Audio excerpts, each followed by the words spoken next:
শিশুটি এসেছিল সকালে, যখন শিশিরে ভিজেছিল গোলাপ বাগান। আমি তাকে ডেকেছি কাছে, বলেছি, অবিকল ফুলের মতো তোমার মুখ।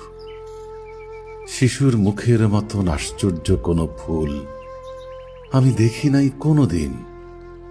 কি দারুণ ফুটে থাকো পৃথিবীর কোলে। পৃথিবীর এক আশ্চর্য প্রশ্ন ছুড়ে দিল শিশুটি সেই সকালে গোলাপ বাগানে। বলে, ফুলের ভেতর কি লুকিয়ে থাকে? আমি বলি, কই, কিছু না তো, আমি তো দেখিনি কোনোদিন। আমাকে সে বলেছিল, নিশ্চয় কিছু, তা না হলে ফোটে কেন ফুল অমন পাপড়ির প্রাচীর তুলে তুলে?